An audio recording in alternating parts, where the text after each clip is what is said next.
Oh, good morning. What a fantastic day to be alive. Not as sunny as yesterday. Raining a little bit. Grey and overcast. But that's cool. Plants near us need both rain and sunshine. So, the thing I want to talk about today is a question I get asked quite frequently, which is, how do I increase confidence?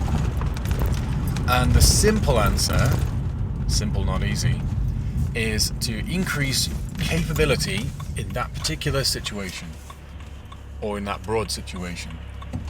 And what I mean by capability is what you will do, not what you could do, which is potential, not what you can do, which is capacity, but what you will do, which from my view is capability. It might not be exactly the perfect word, but it fits in my head. So one specific example I've got is a good friend of mine. Hey man, he's got a wedding coming up where he is the best man, and he's organising the stag do and all that kind of thing, and he's getting the clothes all sorted out and arranging that part. He says the thing he's nervous about is the speech. Understandably, really. Perception of a lot of pressure. Best man speech always has to be funny. You got to tell some jokes, or you can't tell too harsh jokes, and you got to tell funny enough jokes, and how's it going to go? So there's a lot of apprehension about that, which is understandable, particularly as he's never done it before. So he doesn't know what his capacity is, or nor what his capabilities are. So he's got a little bit of fear about that. Let's use that fear to prepare. And there's a couple of ways in which we can prepare. There's loads of ways in which we can prepare. Two main ways in which we can prepare. Firstly is to write the speech. That's it. Write it all down completely. And then whether you just read it word for word from a bit of paper or from your phone or whatever, doesn't matter. If you learn it completely off the top of your head and say it without looking at anything, that doesn't matter either. Or if you have a bullet point list of reminders, and so you know vaguely what topic you're going to talk about, and if you start to drift off topic, you can look back down at your bullet points and go, oh yeah, that's the next thing I'm going to talk about. I remember that funny joke.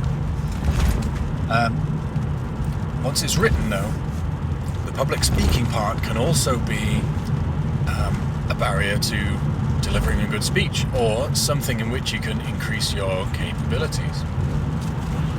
So if you've never ever spoke in public, it could be that part of it is you don't like the sound of your own voice.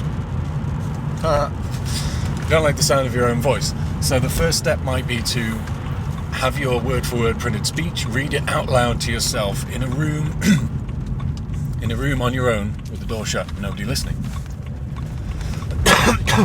We do that a few times. And kind of get used to the sound of your own voice and what the rhythm of the speech is going to sound like.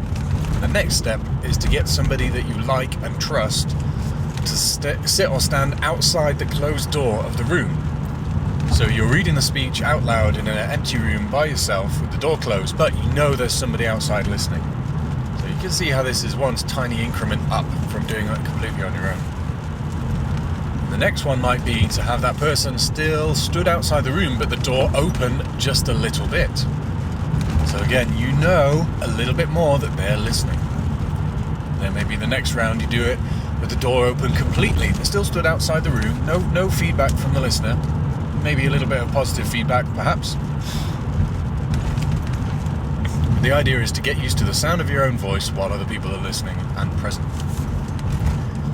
So you can see how you kind of gradually increase those steps. So then there's you in the room reading it from your written out template. That one person who you like and know and trust listening, standing in the same room as you and watching. Then maybe you have two people, probably from your family or really close friends, standing in the same room listening to you deliver the speech.